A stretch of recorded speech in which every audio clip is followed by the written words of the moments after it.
Oi, pessoal. Estamos aqui, eu e minha querida amiga Sara, para gravar o primeiro e único episódio do nosso Apego Cast, onde a gente vai falar sobre a teoria do apego desenvolvida por John Bowlby. A gente ficou muito feliz de poder estar aqui e falar a respeito dessa teoria que é muito importante para a psicologia e que fala muito sobre desenvolvimento infantil e também pegando aspectos cognitivos e subjetivos também. Então, a gente dividiu esse bate-papo em 5 tópicos, começando com quem foi John Bowlby. Então, John Bowlby, para quem não conhece, ele foi um psicólogo cognitivista norte-americano, né? E que ele construiu a teoria dele lá nos Estados Unidos, basicamente pautada também na psicologia infantil. E como foi isso? Ele basicamente construiu que o apego afetivo e a relação que a criança constrói entre ela e os seus cuidadores é uma coisa fundamental e crucial para que ela se desenvolva o desenvolvimento assim psíquico, cognitivo, psicomotor, tudo isso de uma forma integrativa e que tudo isso depende, obviamente, da forma que a criança sempre vai estar interagindo com o meio. E que o que é que seria o apego afetivo? O apego afetivo para Bowlby seria basicamente a forma que a criança ela estabelece o vínculo afetivo e a forma que ela demonstra segurança, que isso é tipo fundamental para a Sim, criança poder se desenvolver de uma forma saudável. com E uma certeza. curiosidade sobre ele também é que quando ele começou realmente de fato a construir sua carreira enquanto psicólogo, né, infantil, que sempre pautou nessa parte da infância e a respeito dos vínculos, enfim, ele construiu a teoria dele baseada nas crianças que foram vítimas, né, as crianças que ficaram órfãs Sim, durante a Segunda Guerra Mundial. Por quê? Porque ele percebeu que, em decorrente ao trauma, que as crianças se separaram muito cedo dos pais para ficar nos campos de concentração, enfim, ele percebeu os impactos ali em crianças de várias idades e como, tipo, elas ficaram tristes, ficaram comprometidas, assim, em a desenvolvimento. raiva, né? Isso, a raiva, a forma que elas lidavam com as coisas, quais foram as capacidades delas cognitivas que ficaram comprometidas, habilidades sociais, a questão de como elas expressavam suas emoções ficou totalmente comprometida por esse tipo de apego, que se elas ficaram longe dos pais, isso ficou, obviamente, como um trauma e isso afetou o Isso. desenvolvimento delas. Em relação a John Bowlby, ele mesmo, eu vou falar um pouco dele agora. Ele nasceu na Inglaterra, no ano de 1907. E é muito interessante a gente pensar sobre a construção da teoria dele, porque ele decidiu, ele na verdade ele começou a faculdade de medicina, mas aí ele acabou largando para seguir a psicologia. Por quê? Quando ele era muito novo, ele nasceu em uma família burguesa, de classe alta, né? Uhum, E isso contribuiu muito para ele, porque o ambiente familiar dele era muito rígido, era muito frio.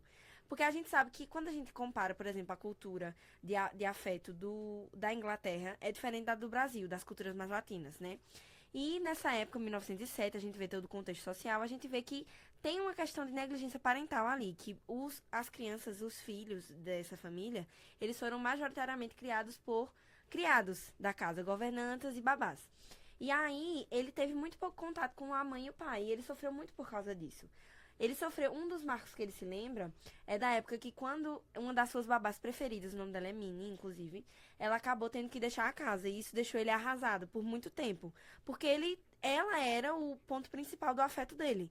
E por causa disso, ele passou muito tempo assim procurando alguém pra. E a pessoa que ficou no lugar dela era uma mulher de temperamento muito mais rígido. Então ele acabou assim que o nome do pai dele é Sir Anthony, que ele era um cirurgião, acabou tendo que ir pra guerra também pra ajudar nos campos de guerra, de batalha, né? E aí ele disse que com o passar dos tempos ele ficou no internato e ele diz o seguinte, que ele desenvolveu vários aspectos prejudiciais, no sentido assim, de lidar, de fugir dessa falta que ele tinha por causa da falta de apego parental. Ele desenvolveu vício, ansiedade de separação e um severo medo da perda, né? E aí a gente vê que ele focou nessas crianças consideradas delinquentes e desajustadas, e aí ele entendeu que o afeto ele é o ponto principal para que a criança se desenvolva. E em 1973, ele fez a formação com Melanie Klein a respeito do desenvolvimento infantil. E aí ele se tornou também, além de psicólogo comportamental, psicanalista também, na Sociedade Psicanalística Britânica. Por causa das suas próprias experiências, John estava bastante empenhado em analisar os efeitos da separação dos cuidadores e das crianças. Como eu falei, é a experiência subjetiva dele. E ele falava que a teoria do apego é uma variante da teoria das relações objetais, que foi desenvolvida por Melanie Klein e William Ronald. Ou seja, ele acreditava assim que existia um objeto de afeto, como Melanie Klein também acreditava, mas ele focava justamente no afeto do sujeito em si, o sujeito personificado como afeto. Então é bem interessante a gente pensar sobre isso. E outro fato também interessante, né, que ele tem essa influência também mais norte-americana, porque justamente muitos teóricos também cognitivistas, enfim, pegaram bastante da teoria dele e aplicaram também nisso tudo para a onda cognitiva que havia também lá nos Estados Unidos. Sim. Durante essa época também, e começaram também a analisar os impactos para além, né, da parte subjetiva e também a parte orgânica. E a forma que John Bowlby, né, ele construiu a sua teoria, né, do apego, é que ele construiu que basicamente o sujeito ele tem uma necessidade primordial, né, o bebê por ser cuidado, enfim. E ele espera que a mãe supra todas as demandas, supra todas as necessidades dele. E ele fala que desde sempre, assim, desde quando a primeira infância, né, principalmente quando a criança ela é uma recém-nascida, né, da idade tipo recém-nascida mesmo, até mais ou menos os 2, 3 anos, desde muito cedo ele sempre fala que a criança ela sempre está observando e absorvendo também as formas de apego. E que formas de apego seriam essas? Seriam basicamente a representação simbólica, a significação que a criança faz a respeito desses ideais de apego que são oferecidos para ela. E ele fala que isso é fundamental, né, para o crescimento da criança, e ele sempre diz que quanto melhores, né, for o tipo de apego oferecido, né, pelos pais para a criança, melhor ela vai se desenvolver, melhor serão essas representações de apego, melhores coisas ela vai esperar do mundo, e também quanto, piores elas forem, quanto mais negligentes e ausentes, mais isso vai impactar a criança de uma forma muito negativa. E ele fala que atinge tudo, né, no caráter cognitivo, como a capacidade de memória, a capacidade de linguagem, psicomotricidade, tudo isso está atrelado nessa maneira simbólica que a criança absorve dos pais. Sim. E a gente vê que o John, ele fala o seguinte, ele diz que o afeto é algo construído e adquirido, mesmo que haja uma predisposição natural, né, da sobrevivência. Até quando a gente volta para a teoria darwinista, por exemplo, a gente vê que é natural que a espécie queira se perpetuar ficando com os membros da espécie. Então a gente tem isso. Mas aí ele fala dessa questão mais subjetiva do apego, do afeto, né? E aí a gente vai pro segundo tópico, que é explicando a teoria do apego. Que eu tava lendo. Nós estamos indo agora para o nosso segundo tópico, que é explicando de fato a teoria do apego. Então, a teoria do apego, como eu mencionei antes, a gente mencionou, ela postula a questão da importância fundamental da relação da criança não só com os objetos, mas especialmente com os sujeitos da sua vida. Sejam elas figuras parentais tradicionais ou figuras que configurem essa coisa de proteção, de amor, como, por exemplo, os cuidadores, né? Que a gente viu que ele mesmo vivenciou isso. Segundo o artigo Afetividade e Desenvolvimento, que foi escrito por Rodrigo Santoro Almeida, ele define o apego como: em primeiro lugar, todo afeto ou emoção compreende um aspecto subjetivo e um aspecto objetivo. O aspecto subjetivo ou mental corresponde à vivência que o indivíduo tem de determinada emoção, medo, raiva, alegria, entre outras. Já o aspecto objetivo se encontra nas modificações corporais presentes em todo o afeto, na ansiedade, por exemplo, ele fala a questão da aceleração do ritmo cardíaco e da frequência respiratória. Que são as respostas As fisiológicas do sujeito. Frente ao apego, né? Acrescente-se ainda ao aspecto subjetivo a percepção consciente destas alterações corporais. Ou seja, a criança, por mais nova que ela seja, ela quando encontra alguém que que encontra ali aquele afeto, ela vê e sublima dentro dela, ela sente aquilo e ela entende a emoção que tá ali. Ela entende que ela sente alguma coisa, tem a resposta, né? E ele fala também que a gente, sobre o afeto é uma coisa que é muito fácil de entender, mas é muito difícil de pôr em estruturações discursivas. Porque realmente é uma coisa que a gente sente muito mais do que fala, né? Ele se acontece num gesto, num olhar. E ele fala também, além disso, cada afeto tem uma dimensão expressiva, revelando-se através de modificações na mímica facial, na postura, no ritmo respiratório e nos movimentos corporais. Tais manifestações se dão muitas vezes de maneira inconsciente para o indivíduo, embora se possa suprimi-las até certo ponto. Ou seja, tem aquilo que a gente volta a Darwin, tem a predisposição, mas o sujeito ele vai através do meio, ele vai entendendo esses sentimentos de afeto, sejam eles positivos ou negativos. E a gente vê a importância disso, porque uma criança que ela tem a segurança do afeto em casa, é uma criança que ela vai se tornar muito mais aberta para tentar coisas novas, para explorar seus limites de uma forma saudável. É uma criança que ela não vai ter medo de conversar com seus pais sobre o que ela pensa, sobre o que ela acha. Ela entende que o mundo está ali e ela está dentro do mundo. Fora a questão da adaptação escolar, né? Que Sim, tudo que é isso muito influencia importante. também. Inclusive, também, eu estava lendo um artigo que falava muito também sobre como as crianças, que elas possuem uma rede de apoio, uma fonte, assim, de apego saudável, por mais que elas estejam separadas da mãe, elas se sentem seguras ali na escola. Justamente. E principalmente assim, e muitas vezes, por exemplo, ela leva essa questão do apego que ela vê em casa para as interações sociais dela, forma de comportamentos, a maneira que ela vai conseguir aprender a ler mais rápido. Tudo isso influencia pelo que ela recebe em casa. Porque é aquela questão do estar sozinha, mas não se sentir sozinha. Exatamente. E a gente volta para a infância e a gente vê que é um momento muito importante em relação ao desenvolvimento sensorial, motor, cognitivo, emocional, personalidade e entre outros, né? E para uma criança é fundamental esse sentimento de segurança, porque como eu falei, a criança vai ter, que eu acho que é o ponto principal da infância, que é aquela coisa de ter iniciativa. Ela vai entender que ela precisa se mexer, porque o mundo pede que ela se mexa e ela mesma vai sentir essa necessidade. Ela tá ali inércia e ela vai pensar, poxa, vou ir além, né? E E os aí tem tipos muito de isso. apego também, né, que ele fala que existe também. Muitos desses apegos são também referentes a como a criança ela lida com essa separação, essa separação sim. materna que acontece, né, da criança sair de casa, né, se deslocar ali do seu familiar para um ambiente escolar. E é por isso que John Bowlby ele construiu, né, 3 tipos de apego, sendo eles o apego ansioso, o apego evitativo e o apego saudável. O apego ansioso, creio que todo mundo já deve ter visto isso por aí, que são basicamente um referencial de apego, um repertório subjetivo e cognitivo de apego, em que as pessoas elas constroem um referencial sobre ele, que elas sempre esperam um grau de afetividade, uma alta expectativa de serem acolhidas e de serem e de receberem carinho das outras pessoas, de serem mais calorosas. E muitas vezes também esse apego ansioso é um apego também que refere o medo de abandono. Que esses adultos, né, que têm esse estilo de apego, muitas vezes foram crianças que tiveram pais ali ou muito presentes, excessivamente, que ela fica com essa ansiedade de separação, esse medo de abandono também, ou então foram crianças que elas não receberam esse apego, né, toda essa demanda que elas precisavam, né, essa demanda não foi suprida, o que isso também gera muita angústia. Então, elas são crianças, né, que elas lidaram com cuidadores, com pais, familiares ali de forma muito ausente.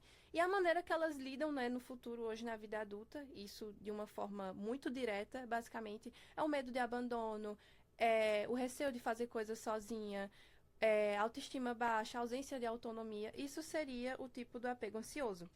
E ele fala também que o apego evitativo, basicamente, é aquele tipo de apego em que as pessoas elas possuem um grave medo, tipo, absurdo assim, de estabelecerem vínculos emocionais, porque elas vão se sentir vulneráveis.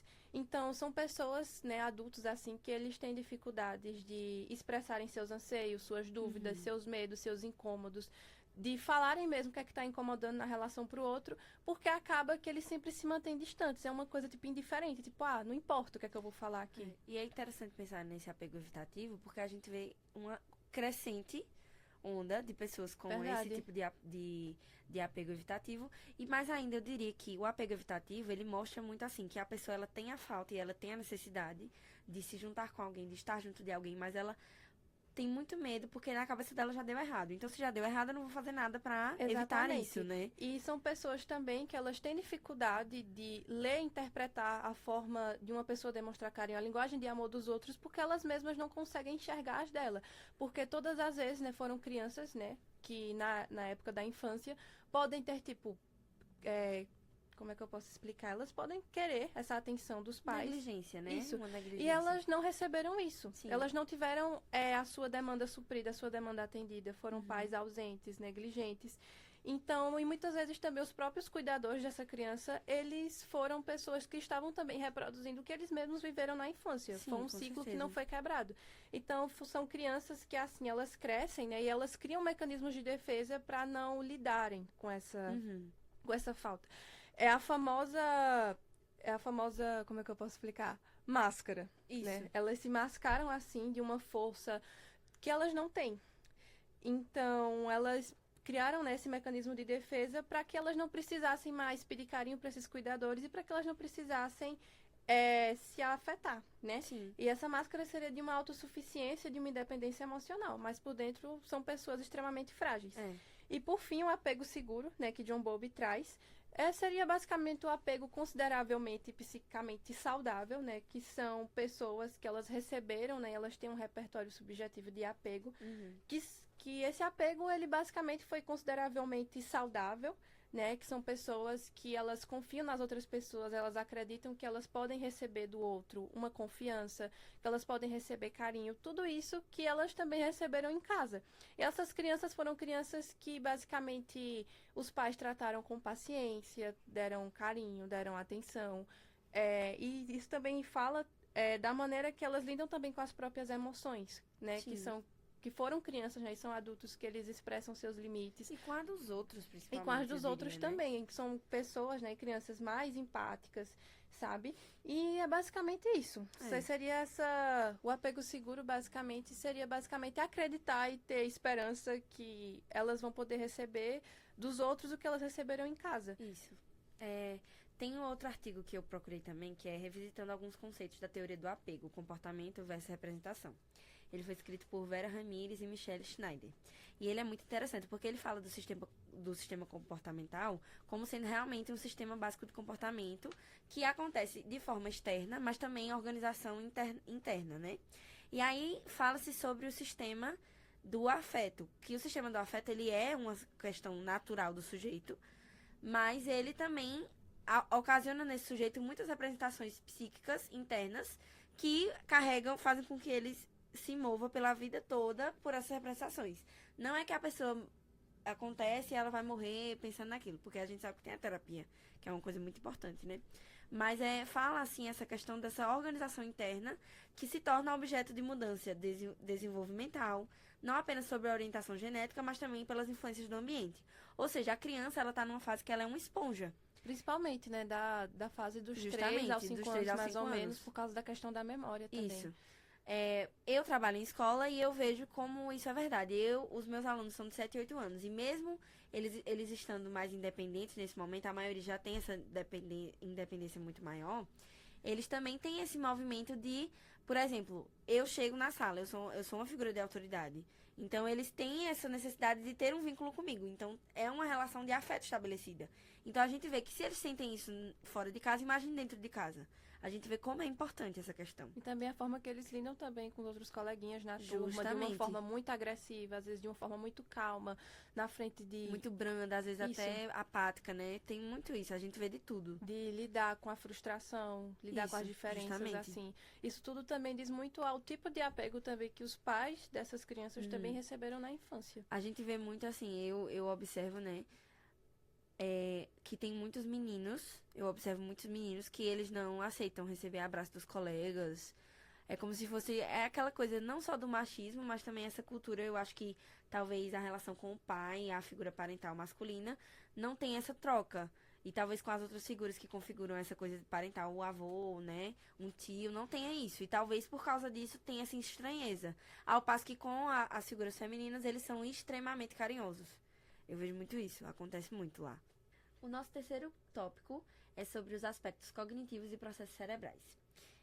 Então, quando a gente fala de desenvolvimento de personalidade, em termos assim de afeto também, que o afeto é uma coisa que está muito ligada à personalidade, à construção da Isso, e personalidade. também que gera também respostas fisiológicas, como a pessoa ela vai lidar frente a situações de estresse, de medo, alegria. Quando a gente pensa em personalidade e em questão de empatia, a gente pensa no lobo frontal e também a questão do córtex pré-frontal, que são áreas que são caracterizadas bastante por isso, serem responsáveis pela tomada de decisões, motivação, comportamentos que externamos ao ambiente, planejamento, atenção e etc.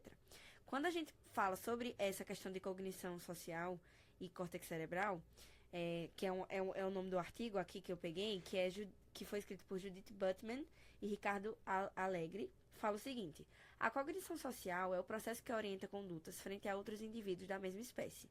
Várias estruturas cerebrais têm um papel-chave para controlar as condutas sociais. O córtex pré-frontal ventromedial, a amígdala, o córtex somatosensorial direito e a ínsula. Ou seja, todos eles são responsáveis por essa questão do desenvolvimento de personalidade e outras características mais subjetivas. A gente vê que esses são processos bastante complexos. Não é uma resposta simples de ser dada. Então, a gente vê como é importante a experiência unida a esse trabalho cerebral. Tanto é que quando a gente passa para ver sobre pessoas que têm a lesão no córtex pré-frontal, como, por exemplo, Phineas Cage, que eu acho que é um exemplo mais famoso, a gente vê que essas pessoas, elas têm dificuldade em entender as respostas sociais, em reproduzir e compreender as respostas sociais. Porque é um ambiente que é natural para o sujeito e aí passa a não ser mais. Porque não tem essa sensibilidade característica por causa da lesão, né? Então é bastante importante falar sobre isso. E também fora que falar de apego também é muito interessante também falar nas questões hormonais Sim, com certeza. Que o organismo libera, né? E com todas essas alterações que acontecem. E é por causa disso que eu queria também falar de uma pauta muito interessante também, que é sobre o cérebro infantil, né? Esse autodesenvolvimento cerebral que acontece na primeira infância, né? Que o encéfalo infantil, assim, ele tem uma capacidade, assim, absurda graças à neuroplasticidade, né? E por causa das sinapses neurais que acontecem ali constantemente para a absorção e o armazenamento das informações de apego. Sim. Porque a criança, né? Ela vai interpretar, basicamente, o modelo de apego, vai simbolizar, né, com, por exemplo, o hipocampo também, que é responsável por filtrar e armazenar as informações sociais também, as normas sociais, tudo aquilo que ela percebe. E também, além disso, isso precisa ser armazenado.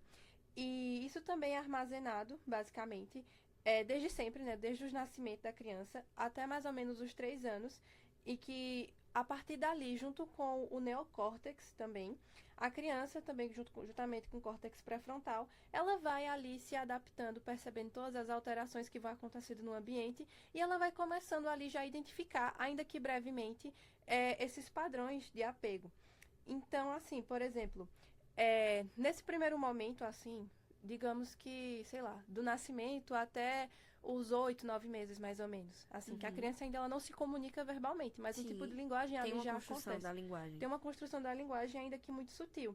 E todas essas impressões do apego que são interceptadas por ela são basicamente respostas orgânicas referente ao contato físico que a criança tem. Eu estava lendo um artigo sobre isso e nesse momento aí, essas representações internas do apego, elas acontecem de forma muito sutil de dentro para fora. Ela simboliza aquilo, ela traz aquilo, ela constrói pouco a pouco e gradativamente seu repertório. Mas esse repertório não é um repertório verbal, ela não se comunica verbalmente com isso.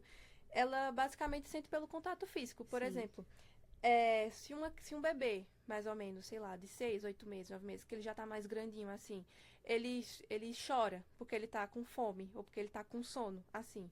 Logo a mãe dele vai lá, pega o bebê no braço, balança, nina, canta musiquinha. A criança ali, ela já começa a responder de forma orgânica, porque os músculos da criança, se eles estão muito tensos porque ela tá chorando, eles relaxam, assim. Então, e também, por exemplo, a regulação emocional que a criança está tendo também. Sim, Se ela está chorando, ela para de chorar, porque a mãe está ninando ela. E ela identifica ali, não somente, trazendo de novo a teoria de Bowlby, pela necessidade e conexão que ela tem com a mãe, por causa do cheiro da mãe, por causa do toque. Tudo isso vai gerando também novas respostas também comportamentais. Seriam aqueles famosos reflexos de Piaget. Cada vez mais específicas, conforme o tempo vai passando. Isso, conforme o tempo vai passando, porque também a maturação também do córtex pré-frontal, do hipocampo, de todas as estruturas do sistema límbico, elas vão aumentando, elas vão amadurecendo. E a criança, tipo, ela faz uma transição, tipo, ela para de agir, tipo, e de perceber da forma do toque físico para uma forma, como é que eu posso explicar? Para uma forma mais concreta, para uma forma mais abstrata, ela acaba com o tempo entregando mais valor emocional para aquilo. E eu achei isso muito interessante, sabe? essa questão dos reflexos, assim, sabe? Porque isso É. também já é uma forma de apego, porque tem a ver com o toque físico, o cheiro da mãe, o cheiro do O próprio pai, seio, né, de uma tia, materno. tudo isso. É. E assim, quando a gente para pra pensar sobre isso, a gente vê como é importante a gente analisar a questão neurológica. Porque, Isso. veja, eu citei alguns, né, dos, é, dos órgãos responsáveis por isso no cérebro. A gente vê, por exemplo, o córtex pré-frontal, o ventromedial, que ele tá relacionado totalmente ao raciocínio social e à questão de tomada de decisões. A amígdala é a questão do julgamento social da face e também o estresse, né? Tanto é que quando você tá numa situação muito estressante, a amígdala ela tende a crescer, né? E ela libera ali os neurotransmissores. Já o córtex somatosensorial direito, ele tá relacionado com a empatia e a simulação. E a ínsula com a resposta autonômica. Ou seja, a gente vê que cada um desses tem um papel fundamental. Porque, como eu falei, a criança, desde o começo, ela é como uma esponja. E como você falou, com o passar do tempo, vai tendo essas respostas cada vez mais complexas do organismo da criança. E aí, quanto mais... porque criança, gente, criança é estímulo. Verdade. Criança é estímulo. A gente tem que estimular a criança desde cedo. Assim, eu não sou mãe. As habilidades cognitivas também, andar, Isso. aprender a ler, a imaginação. O pulso, né? O movimento de Movimento de pinça. pinça também.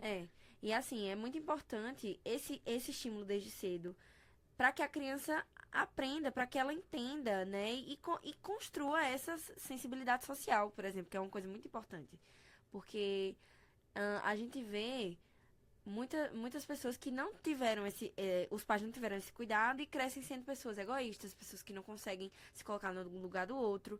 E isso também influencia também o surgimento de patologias, patologias. de uma saúde mental muito porque assim, desequilibrada no não futuro. é que só as crianças não saudáveis vão desenvolver fobias. Não são só as crianças negligentes que desenvolvem fobias. Mas, quando a gente para analisar de forma exponencial, a gente vê que tem uma crescente muito maior nas crianças que foram negligenciadas. Por isso que eu acho que é de base, né? Todo mundo fala que, assim, tudo que acontece na infância, a gente carrega pro resto da vida. Verdade. Né? A gente fala, então, do sistema límbico. Que o sistema límbico, de acordo com esse artigo que eu mencionei no passado, ele disse assim, que o sistema límbico, ele é a zona limítrofe. Ou seja, nela a psicologia se encontra com a neurologia. A correta sincronização destas zonas e estruturas no adulto é a chave para uma situação livre de patologia. Ou seja, o sistema límbico, ele é conhecido como realmente o cérebro emocional. Ele é conhecido como cérebro emocional. Isso também tem a ver com os hemisférios cerebrais. Isso. E a gente vê como é importante que o sistema límbico, ele atua ali totalmente. E tem um artigo que fala que o sistema límbico, o terceiro ponto mais importante do sistema límbico é o afeto, o apego, né?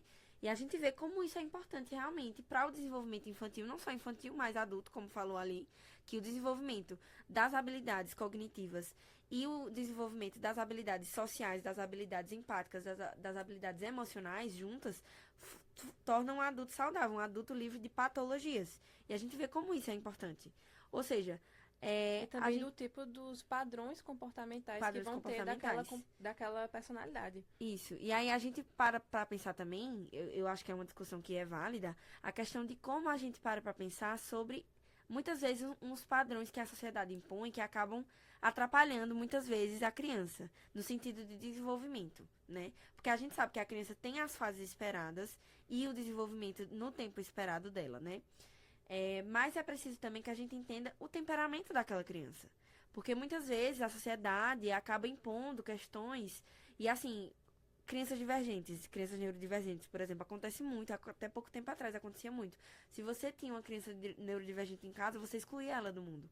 Como é que você espera que essa criança se torne um adulto funcional se a sociedade não tem capacidade para englobá-la? E também, assim, a forma que crianças neurodivergentes, elas lidam com os modelos de apego é de uma forma muito única e singular por causa da hipersensibilidade que elas têm. Justamente. Que muitas vezes até, tipo, é muito fundamental, né, que profissionais de pedagogia, psicologia, neuropsicologia também, neuropsicopedagogia, eles estejam atentos a isso, porque muitas vezes são crianças que elas estreiam ambientes com muita facilidade. Isso. E não sabem lidar com isso. Eu acho que também é muito uma questão de se adaptar. Por exemplo, fazer uma terapia em casa. Se a criança ela for muito resistente para sair, porque se desregula quando sai do ambiente. Que ela conhece. Isso, quando sai do ambiente familiar. toda uma questão assim, sabe? E Isso. também a forma que esses profissionais estão criando vínculos com essas Vínculos de crianças. afeto, Vínculos de afeto, justamente. pegar elementos assim que as crianças gostam bastante Pois é. para fazer com que elas sintam mais confiança, Uhum. sabe? Elementos Com que certeza. crianças autistas, por exemplo, elas têm um hiperfoco também. Isso. Isso é fundamental. E assim, quando a gente para pra pensar sobre isso, a gente pensa realmente no que você falou, da questão de como os profissionais precisam estar preparados. Porque, claro, quando a gente para pra pensar na área da psicologia, são sujeitos lidando com outros sujeitos. Então, é fundamental que você entenda o seu papel ali diante daquela troca, daquela transferência, né? E aí é muito importante também que, nesse sentido, você entenda que uma criança neurodivergente, as respostas que uma criança típica vai dar ao ambiente, aos estímulos, não é a mesma. Então você não pode estar colocando aquela criança numa caixa esperando que ela responda do mesmo jeito, porque não é assim que E acontece. também a questão neuronal também, que é Isso, os totalmente processos diferente de uma neuronais. criança que não é neuroatípica. Isso. E por isso também eu queria bastante falar sobre a importância da área pré-frontal, né? Voltando Uhum, um pouquinho sim. para aquele ponto da Personalidade. isso, da personalidade e também da primeira infância e como a criança ela vai perceptando, né, de dentro para fora, essas questões do apego. Eu li também que a área pré-frontal, ela integra as informações que elas vêm do corpo, de outras áreas cerebrais e do mundo externo, e ela responsabiliza o sujeito, e ela é responsável, né, para fazer com que o sujeito ele tenha o pensamento racional, que ele tenha o planejamento também, e que ele tenha noção da autorregulação para ele poder lidar com o que acontece no mundo externo dele. E também é responsável por inibir, modular e coordenar as reações afetivas. Então, a forma que o sujeito, que a criança, né? Nessa fase, assim, ela começa a lidar com tudo aquilo que acontece ao redor dela, isso tudo é porque ela já está absorvendo desde sempre. Inclusive, a gente observa isso em bebês, assim, que desde muito novinhos, por exemplo, são bebês que têm distúrbios do sono, bebês que choram bastante também. Isso tudo influencia bastante. E também não pode deixar de falar dos hemisférios cerebrais, Sim, certo? sim, com certeza. Os hemisférios cerebrais, né, tem o esquerdo e o direito. O esquerdo, ele é responsável pelo processamento linear da linguagem verbal, raciocínio lógico e análise. Algo que eu não tenho, eu sou péssima em raciocínio lógico. Ele basicamente, assim, num nível sem ser tanto para matemática, enfim, essas coisas, ele basicamente seria noção de ordem, de leis morais. Sim. E já a parte direita, né, cerebral do hemisfério direito, né, ele basicamente vai predominar a percepção espacial de um modo mais abstrato, mais subjetivo. Sim. Seria tudo aquilo relacionado ao caráter simbólico. E quando a gente traz isso também para a personalidade, atrelando ao desenvolvimento né, da construção dos modelos de apego, nessa fase aí, quando a criança ela começa, né, a maturar o hemisfério direito, pelo afeto também, ele é estimulado e a criança, assim, ela vai poder construir sua personalidade e outras habilidades também. Porque ele é responsável por simbolizar ali de forma muito individual, de forma muito identitária, os elementos ali presentes no ambiente, presentes no mundo da criança e também, principalmente, a compreensão da linguagem não verbal. Que isso se refere também a linguagem de amor subjetiva de cada um. Sim. Que não precisa necessariamente falar, mas tem criança que, por exemplo, pelo hemisfério direito, ela vai perceber quais são as coisas que ela gosta. Tem criança que ela é mais do toque, tem criança que ela gosta que falem para ela, gosta mais de palavras de afirmação, tempo de qualidade. Isso tudo, essa forma aí, e principalmente os elementos que a criança associa ao eu, a construção identitária também, é relacionada ao hemisfério direito. Sim. Inclusive, o hemisfério direito também é estimulado pelo apego através das atividades que os próprios pais fazem com as crianças. Isso. Se os pais tiram um tempinho para brincar, para assistir um desenho, para levar para passear, fazer uma coisa que a criança goste, isso aí ela vai estar exercitando o hemisfério direito e, consequentemente, a memória também. Porque é um trabalho muito específico, muito bonito do cérebro, né? Por exemplo, a gente para pra pensar na amígdala e a gente para pra pensar em como a amígdala em situações de estresse, ela tem essa, por causa das referências que saem do núcleo central e atingem o hipotálamo, ela tem essa capacidade de desencadear uma resposta hormonal e neurovegetativa de estresse, para que o cérebro não fique sobrecarregado. Ou seja, tem aquela reação de estresse, aquela coisa, né? Mas tem essa coisa sempre de preservação. Já o córtex somatosensorial e a ínsula estão relacionados nessa coisa mais de empatia, de questão social, de trejeitos sociais, que também se relacionam muito a isso da ordem, né, e tudo mais. E O hemisfério esquerdo, né? do hemisfério esquerdo, justamente, ao passo que também tem tudo a ver com o hemisfério direito, porque está em relação de sensibilidade, de símbolos subjetivos do sujeito, enfim.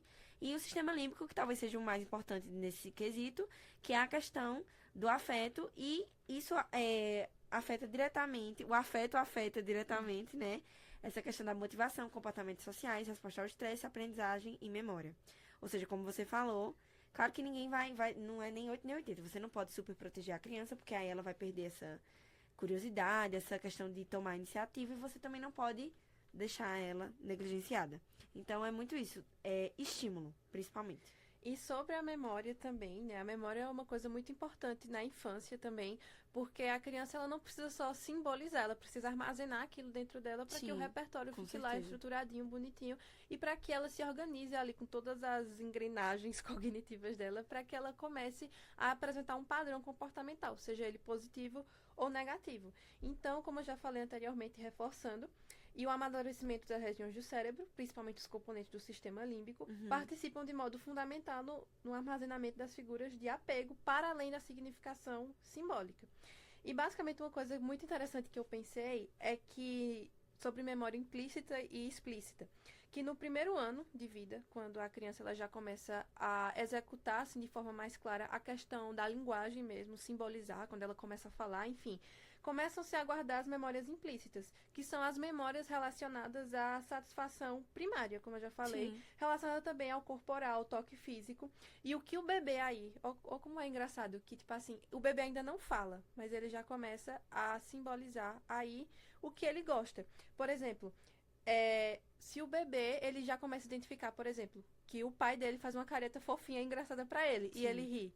Aí, ali, naquele momento, ele já está identificando ali, ainda que uma memória implícita, que é uma memória inconsciente, seria isso, porque essa memória ela ainda não tem uma significação pessoal mais aprofundada. Então, basicamente, o que ele registra ali dentro dele, de uma forma muito sutil, basicamente seria essa memória da risada. De Sim. todas as vezes que o Entendi, pai é o dessa... símbolo Isso, e não o significado. isso, é o símbolo. Que, por exemplo, toda vez que o pai faz aquela careta, ele ri. Isso Sim. seria uma memória implícita, porque ali ainda não tem uma significação totalmente subjetiva, porque está relacionada ao corporal, porque ele ri.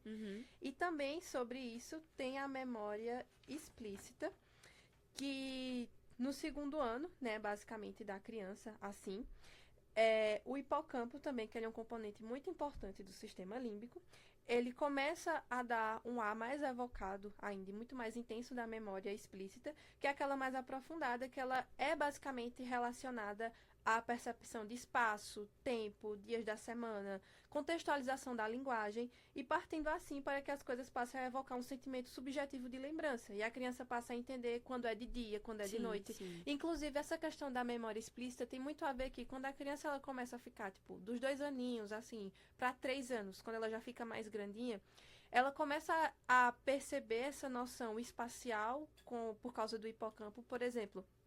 Se a criança ela tem uma rotina do sono, que todas as noites a mãe dela lê uma historinha preferida lá para ela, dá banho na criança, a criança vai começar a entregar um sentido subjetivo para aquilo. A entender o ritual. A entender o ritual daquilo, da coisa, pela memória explícita, que é realmente a memória de passagem do tempo, que ela vai começar.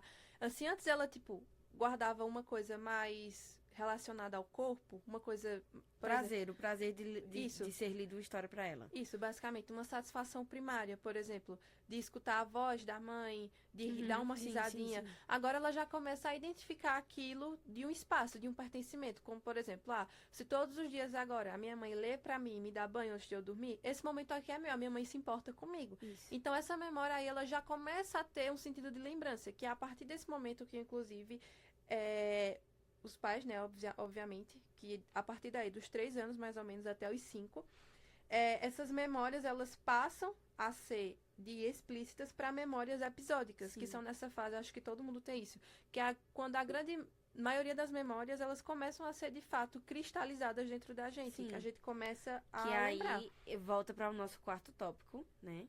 Que seriam as experiências subjetivas e desenvolvimento emocional infantil. Então, o nosso quarto tópico é a respeito das experiências subjetivas e desenvolvimento emocional infantil. Eu quero começar esse bate-bola falando a respeito de que, assim, o afeto sozinho, ele talvez não faça tanta diferença, mas o afeto unido com outras habilidades emocionais e cognitivas e de desenvolvimento juntas, ele, quando é bem desenvolvido, ele deságua em tolerância, inteligência emocional, empatia e outra. Eu acho que é o principal. É entender até onde vão os seus limites e até onde você precisa que eles sejam respeitados e entender aonde vai o limite do outro. Então, assim, quando a gente fala de experiências subjetivas, é uma coisa que realmente eu não posso dizer o que Sarah viveu, o que faz ela ser desse jeito, e você não pode dizer o que a Ana viveu, o que fez ela ficar desse jeito. Mas a gente sabe que, como eu falei, uma parte muito importante para o desenvolvimento infantil da criança é o aprendizado, são as experiências. Então, e o tipo de memória também que elas estão guardando. isso, que isso aí já é posterior, justamente. Mas aí a gente vê que desde o começo a criança experiencia momentos subjetivos. A criança nasce, ela pode não se lembrar, mas a vida dela durante os primeiros meses é extremamente subjetiva, né? No sentido, assim, de chorar e o que aquele choro significa. Talvez naquele primeiro momento ele não vá ter essa noção, mas conforme ele for crescendo, vai ter isso, né? E a gente vê que, como eu falei, a criança é como uma esponja e o John Bowlby, ele fala sobre... Ele viveu essa separação com a babá dele, Minnie, né? E a gente vê que as crianças são profundamente marcadas pelas primeiras experiências. E a ponto de criar certos mecanismos de defesa, como o apego evitativo, por exemplo, ou algum vício que pode se desenvolver mais tarde, como vício em neuropsicotrópicos e etc. E a questão de como o ambiente que o sujeito tá molda ele. Não totalmente, porque não é só ambiente. A gente fala sempre naquela tecla. É inato ou é ambiental, né? Mas assim, o sujeito, ele tá ali... Ele também e é ele agente, né? Ele também é agente. Então, ele modifica o seu meio e ele vai entendendo isso aos poucos.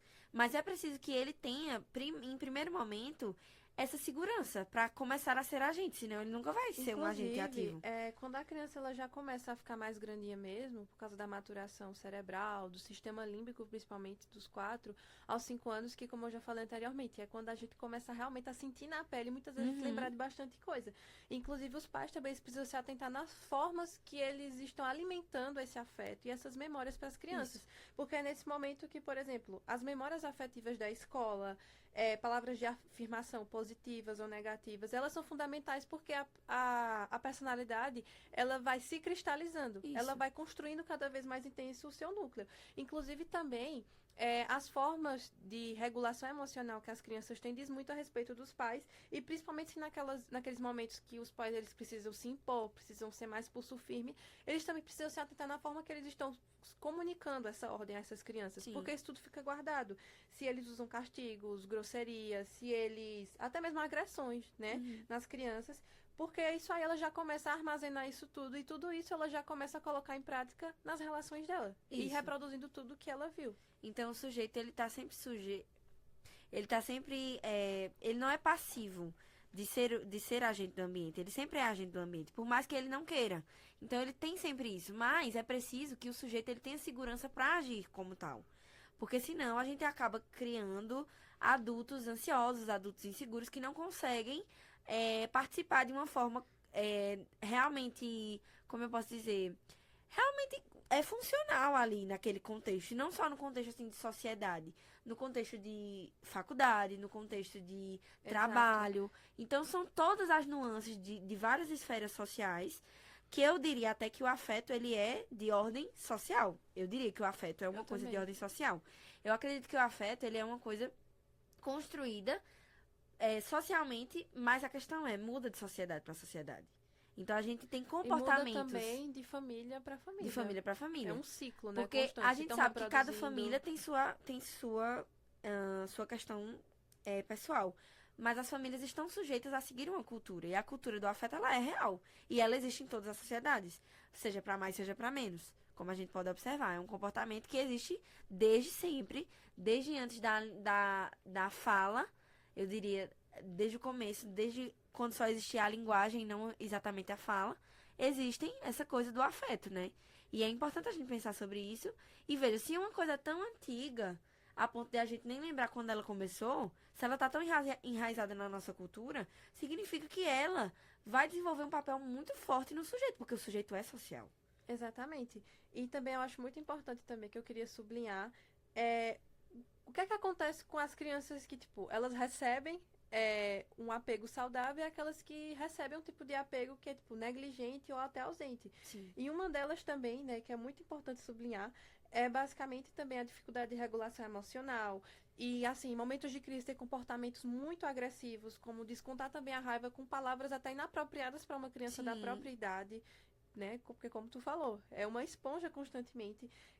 Bater nas outras pessoas, chorar em excesso, aquele medo de desagradar, aquele medo de ser punido também.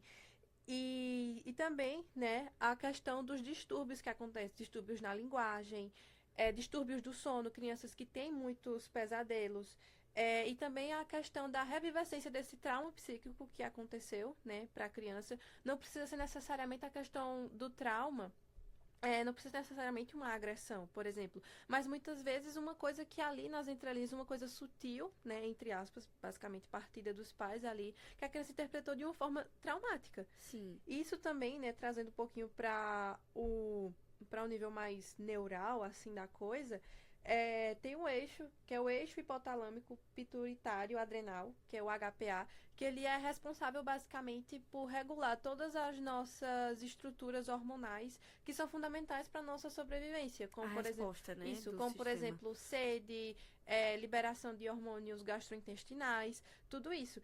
E é muito interessante também que eu já li também um artigo que falava que como esse sistema do HPA, ele, ele altera-se, né, de uma forma muito intensa, né, na desregulação da liberação do cortisol, que é o hormônio do estresse, como por exemplo em crianças que elas viveram em lares muito negligentes, crianças que passaram por abusos, crianças que viveram também em guerras assim, sabe, essas Sim. guerras que acontecem aí mundo afora.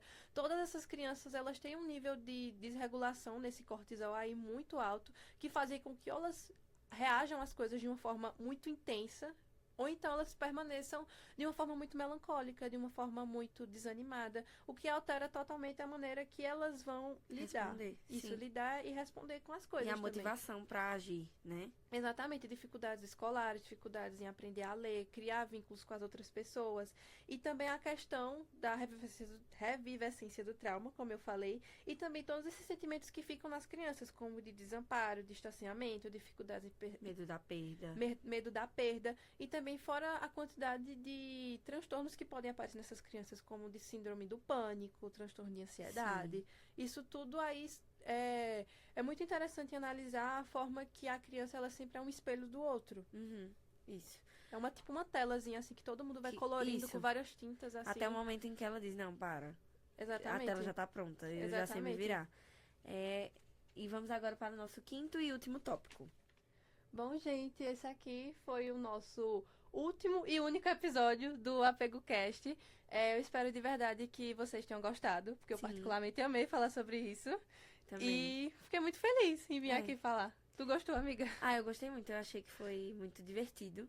E assim, não sei, eu acho que a teoria do apego é uma teoria muito interessante, Independente da abordagem da que psicologia, é é importante. importante. E assim, a gente fala sobre o afeto e a gente fala sobre o apego como sendo de ordem psíquica, de ordem neurológica, de ordem social. E é muito importante ver isso. E eu fiquei muito feliz de estar aqui conversando sobre isso. E porque eu achei um trabalho muito interessante de ser feito, Também né? gravar um Muito legal. podcast assim. É, chique, eu gostei, eu adorei. Eu também.